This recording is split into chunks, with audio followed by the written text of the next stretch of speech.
Cheikh, merci beaucoup de nous recevoir dans ton atelier. J'aimerais bien que tu puisses nous présenter un petit peu ton univers artistique. Moi je suis un graffeur en fait. J'ai commencé dans les années 90, 94, 95, au début de mon adolescence.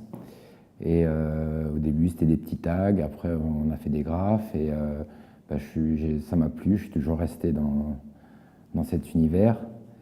En fait le but c'est de travailler la lettre, c'est une architecture, trouver un flow, comme on dit, c'est-à-dire un mouvement dans la lettre. En ce moment, là, je suis un peu dans l'univers galactique, c'est-à-dire que j'essaye de faire des graphes en machine, avec des univers un peu lunaires, des univers de science-fiction.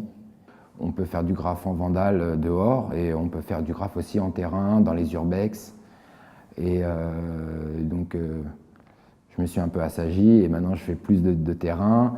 Et dans le terrain, en fait, c'est pas la même énergie. C'est comme on a notre temps et on a vraiment tout le matériel, on peut faire des choses plus poussées avec des belles couleurs. C'est totalement différent de travailler dehors et dedans, en fait.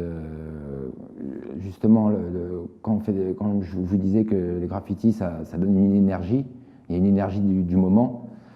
Quand on est dehors, sur un terrain autorisé, le graffiti va être comme ça. Si on est dehors sur une autoroute dans un mur illégal, le graffiti va être autrement. Si on est à l'intérieur, encore autrement. En fait, ce qui est bien dans le graffiti, c'est que là où on fait l'œuvre, on s'imprègne un peu du lieu, du moment. Donc moi je travaille à l'atelier, je suis décorateur, je travaille avec Art Déco.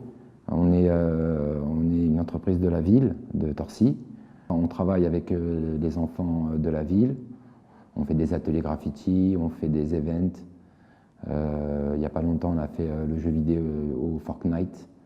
À Porte de Versailles. On a des commandes aussi pour des particuliers.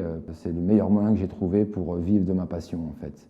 Ça me permet de travailler mon coup de bombe et de vivre et parallèlement de me dégager du temps pour pouvoir faire des créations personnelles. C'est un art très particulier et qui dénote un petit peu de l'art qu'on peut voir en règle générale. Quel est ton rapport justement à l'art ou à certaines formes de peinture ou de sculpture? Comment tu te positionnes vis-à-vis d'eux ou quel est ton état d'esprit vis-à-vis d'eux?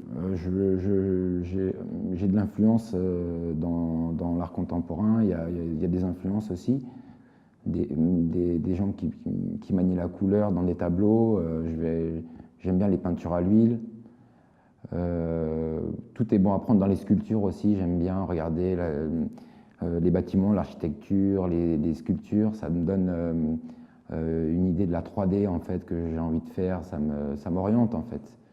Je viens du graffiti, je suis du graffiti, mais je ne suis pas fermé, je contemple un peu tout ce qu'il y a autour. En dehors de ces sources d'inspiration visuelle, est-ce qu'il y a des messages que tu as envie de faire passer à travers ton œuvre?